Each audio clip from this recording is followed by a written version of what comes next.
Bien, continuamos con las clases. Ya vimos todo esto, la clasificación, la división de los segmentos de la carótida, los segmentos de la arteria cerebral media, la desviación, las causas, la etiología de por qué se presentan y los antecedentes, y fundamentalmente lo que es la ubicación de los hematomas intracerebrales, las causas en cuanto a porcentajes, y hablamos de los hematomas globales, que son aquellos que tienen mayor oportunidad para un tratamiento quirúrgico. ¿Por qué? Porque están casi en la superficie y el paciente puede tener ese beneficio de poder ser evacuado y mejorar el parénquima cerebral. Ahora, cuando hablamos de la cápsula interna, dijimos también que son hematomas profundos que algunas veces lesionan la cápsula interna y algunas veces desplazan. De cualquier manera, los pacientes van a tener un déficit motor por lesión de la vía piramidal, y si toman la parte de la zona más profunda, que es el tálamo, seguramente el paciente va a tener una serie de complicaciones más adelante.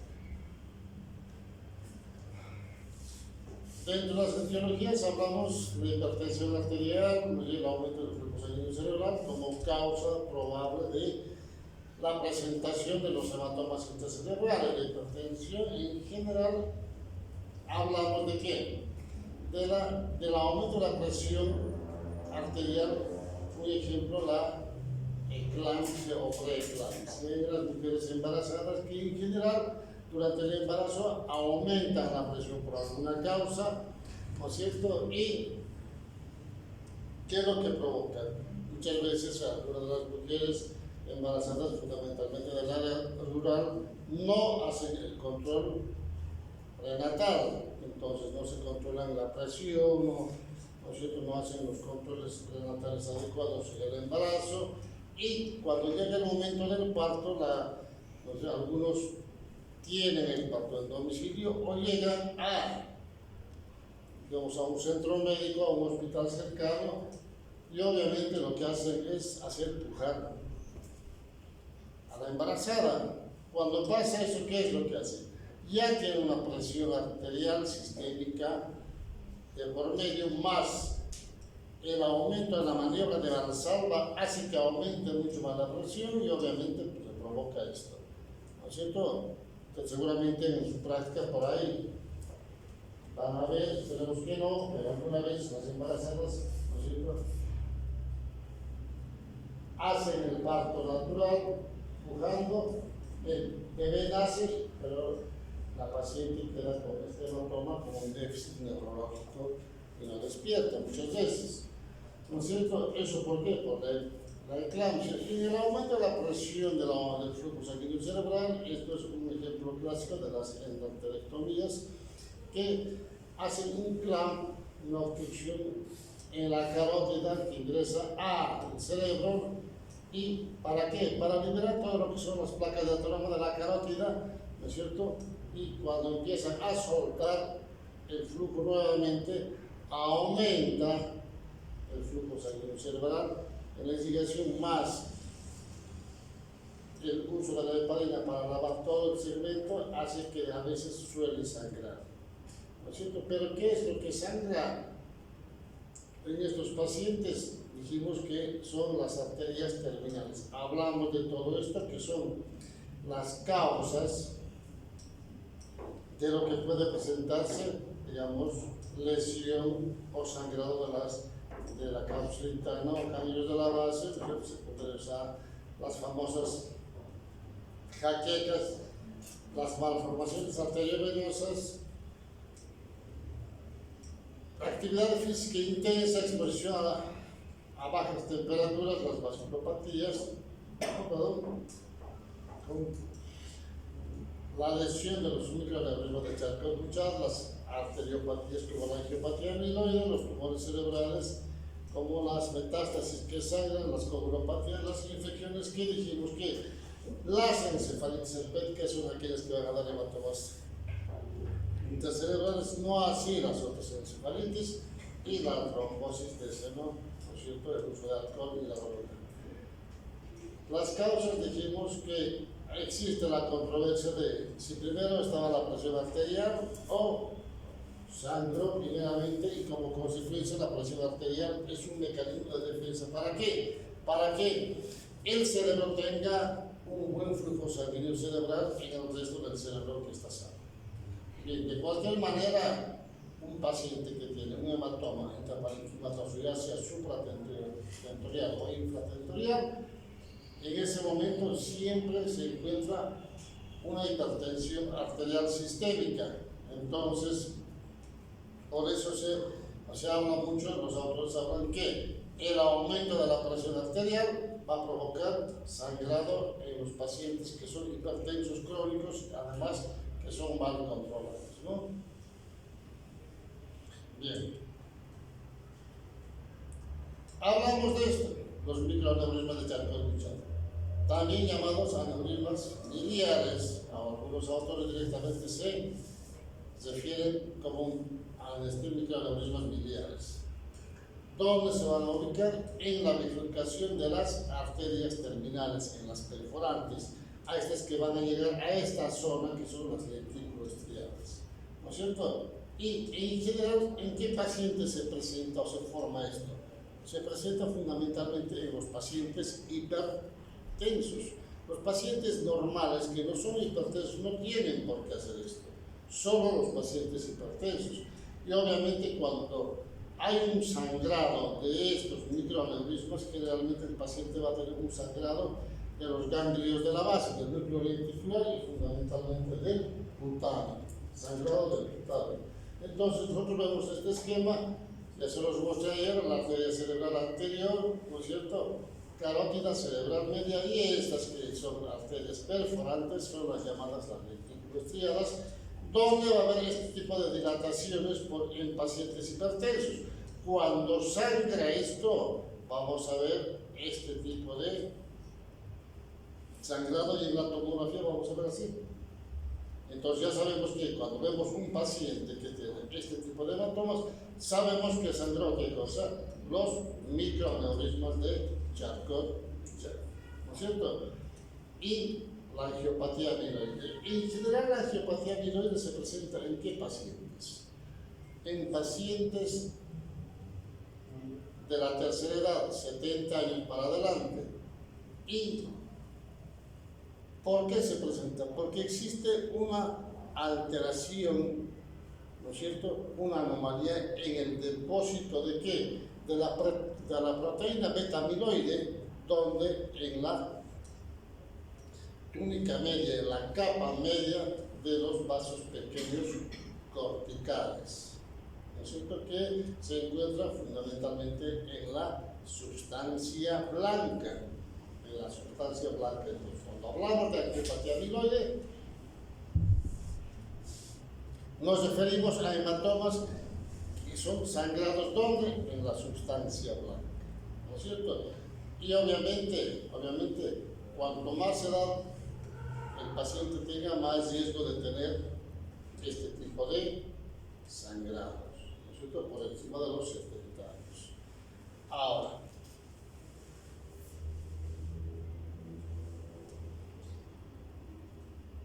el sangrado de la angiopatía amiloide no es necesariamente, ¿no es cierto?, que el paciente sea hipertenso. En general se presenta en pacientes normales.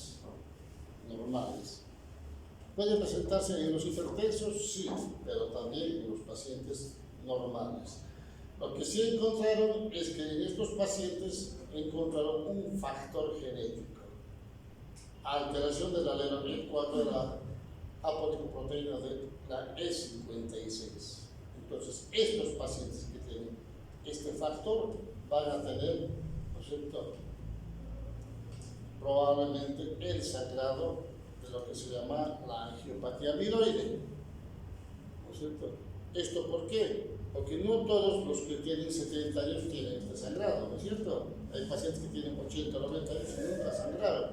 Pero estos pacientes que tienen este factor genético, sí, casi con seguridad van a tener en algún momento de su vida la angiopatía amiloide por alteración anormal del depósito de la proteína beta-amiloide. Entonces, cuando nosotros vemos este tipo de imagen en un paciente por encima de los 70 años con seguridad, yo tengo que pensar que es un sangrado por angiopatía amiloide.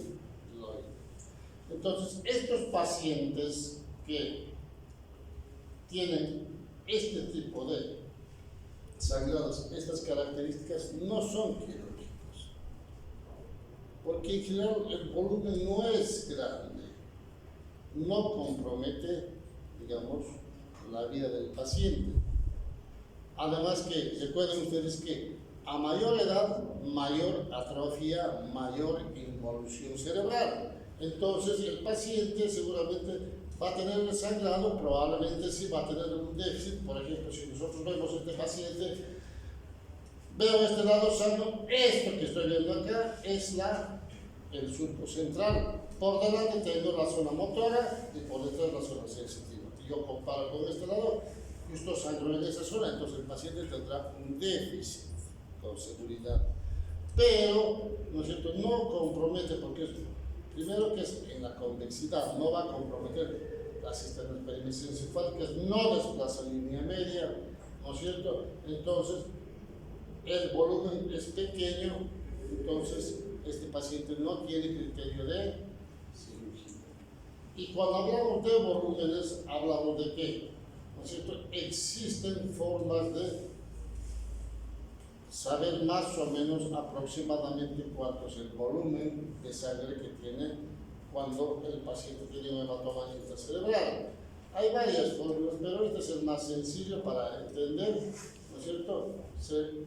El A por B por C dividido entre 2. ¿Eso qué significa? Es el alto por el ancho por el número de cortes dividido entre 2 y nos da el volumen aproximado de coágulo de sangre dentro del parénquima cerebral. Y obviamente esto lo hacen los radiólogos y seguramente el médico especialista lo va a hacer un poco para entender en qué tiempo se va a reabsorber el coágulo, el hematoma intracerebral. Pero recuerden esto, en general el coágulo, existe una disminución, una reabsorción, ¿no es cierto?, de más o menos 0,75 milímetros por día en cuanto a su densidad, ¿no es cierto?, pero después de las 2 semanas, antes no. ¿No es cierto? Uno cuando hace tomografía y el familiar le pide que le haga otra tomografía para ver, y por ahí sí es necesario hacer una tomografía al día siguiente. ¿Por qué? Porque cuando nosotros sacamos una foto es la imagen de ese momento y muchas veces el hematoma sigue aumentando de volumen. Es permitido, si quieren, hacer la tomografía de control a las 24 horas. ¿Para qué? Para ver si aumentó el volumen del hematoma, no para ver si disminuyó. Pero después de eso, al tercer día, cuarto, quinto día, el familiar exige. Y no es necesario porque sabemos que en la primera semana, en la segunda semana no va a haber cambios, salvo que exista un desangrado, pero cuando existe un desangrado hay un deterioro neurológico progresivo. Entonces, si yo sé que esto no va a cambiar, ¿no es cierto?, en la primera y segunda semana no hay necesidad de hacer una tomografía si el paciente está estable. Pero después, más adelante, sí, seguramente voy a ir controlando al paciente periódicamente, ¿no es cierto?, para ver cómo va disminuyendo el hematoma y cómo va mejorando el paciente, si es que mejora. Entonces, al familiar tenemos que explicar, ¿no es cierto?, que este hematoma se va a reabsorber aproximadamente en un mes. Entonces, decirle que no vale la pena hacer antes la tomografía, podemos hacer, no sé, 20 días en un mes para ver cómo está, ¿no es cierto? Entonces, depende mucho de eso, no para explicar solamente al familiar, sino para ver el volumen, ¿no es cierto? Porque de acuerdo al volumen, ¿no es cierto?, tienen criterios de cirugía. Si yo tengo un volumen aproximadamente por encima de los 25-30, ¿no es cierto?, los expertos dicen que tiene indicación de evacuar el hematoma para mejorar, digamos, el resto del cerebro que está sano. Y si es menos, es mejor no tocarlo, porque vamos a esperar que se reabsorba progresivamente. Pero cuando vemos este tipo de hematomas que tocan el tálamo, ¿no es cierto?, el tálamo, estos pacientes son pacientes que son hipertensos, pero fíjense, tengo este hematoma, yo para sacar este coágulo, ¿qué es lo que tengo que hacer? Cortar todo este cerebro sano. Entonces, ¿vale la pena operar? No. ¿Por qué? Porque voy a dejar más lesión de lo que ya tiene y sin resultados. ¿Por qué? Porque lo que está lesionado no voy a mejorar al paciente. Eso ya queda, porque es una lesión por el impacto, ¿no es cierto? Entonces no voy a mejorar eso. Las lesiones primarias en general no hay cambios. Todo lo que se hace es para evitar, ¿no es cierto?, que haya complicaciones secundarias. Además, los hematomas talámicos, ¿por qué no se operan? ¿Qué es lo que tenemos o con qué se conecta el tálamo? ¿Con qué? Con el mesencéfalo. Con el mesencéfalo. Entonces, si yo tengo un hematoma talámico, casi con seguridad, ¿no es cierto?, el sangrado no se localiza solamente en el tálamo, sino que compromete ¿qué cosa? El mesencéfalo, ¿no es cierto? Y si se lesiona el mesencéfalo, el paciente, ¿cómo va a estar? ¿Cómo? ¿Por qué? Porque se lesiona el sistema reticular activador ascendente. Entonces, si yo tengo el paciente que tiene un hematoma talámico más lesión del mesencéfalo, el paciente, si quieren, no está en coma, está estuporoso, si quieren. ¿Vale la pena operar? No, porque sabemos que está lesionado. Es una estructura importante que le compromete la vida al paciente, ¿no es cierto? Entonces, uno tiene que empezar a tomar en cuenta todas estas cosas. ¿Y cuál es el tratamiento inicial en estos pacientes? En general, si el paciente está despierto, el control de la presión arterial, evitar, ¿no es cierto? Porque en general, cuando está muy hipertenso, pacientes, digamos, médicos, digamos, que están empezando, ¿qué es lo que hacen? Hacen que baje rápidamente la presión. En general no vale la pena bajar. Se tiene que bajar solo un porcentaje, hasta un 20% de lo que tiene en ese momento. ¿Por qué?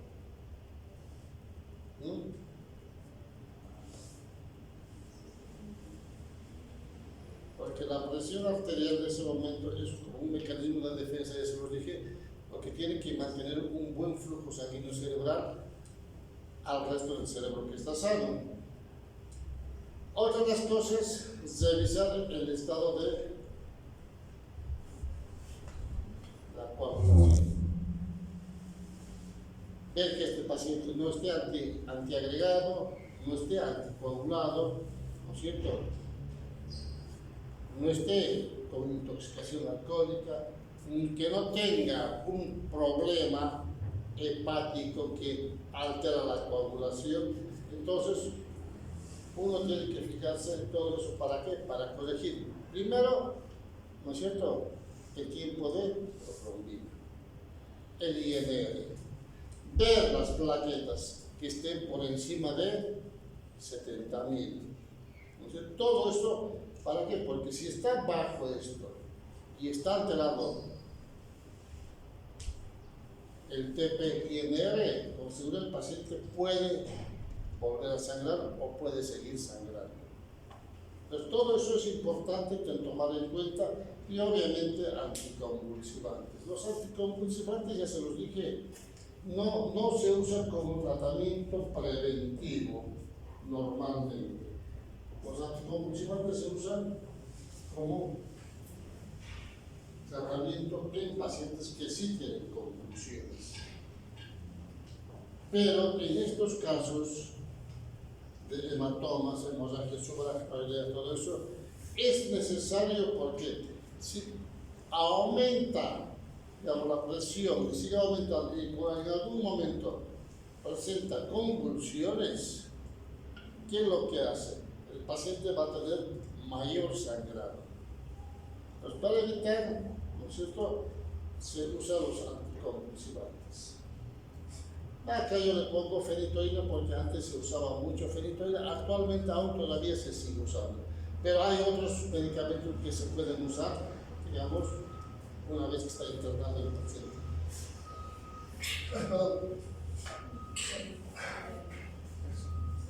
Corticoides no se usan.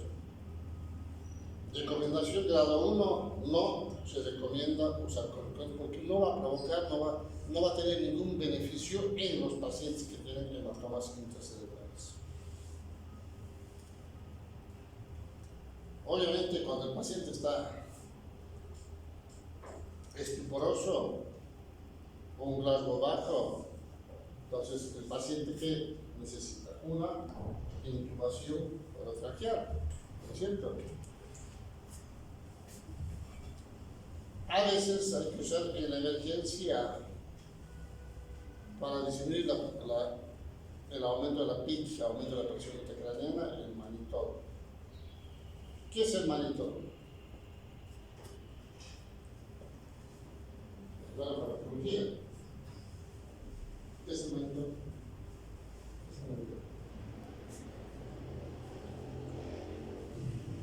¿Qué es el manitol? ¿Qué es el manitol? ¿Qué es el manitol? ¿Qué es el manitol?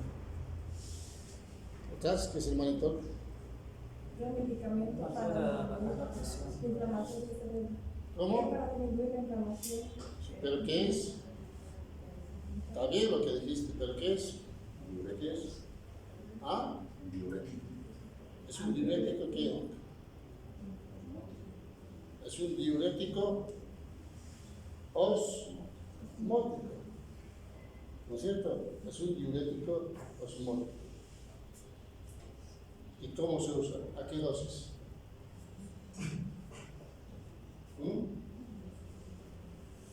¿A qué dosis se usa? 1 miligramo kilo peso. Entonces tienen que saber, si van a usar este medicamento, lo tienen que saber, ¿no es cierto? Entonces, como es un diurético osmótico, va a hacer que elimine líquido al paciente, entonces hace que disminuya, ¿no es cierto?, la presión intracraneana. Aparte de eso, algunos médicos, aparte de usar el manitol, usan la furosemida. Van a forzar a eliminar orina, líquidos. Entonces, es necesario cuando el paciente está con deterioro progresivo usar la colocación de monitoreo de pitch. Ya se lo dije que antes era mandatorio usar. Ahora, en general, en algunos centros ya no lo usan por el costo, porque existen otros métodos, por eso, y a veces prefieren hacer qué cosa. El control del diámetro pupilar para ver el edema intracerebral y la pupilometría, ¿no es cierto? Y obviamente esto, control de los electrolitos. Si yo estoy forzando a que orine el paciente, ¿no es cierto? Cuando uno orina, ¿qué es lo que eliminamos? ¿Ah? Exacto, pero en electrolitos.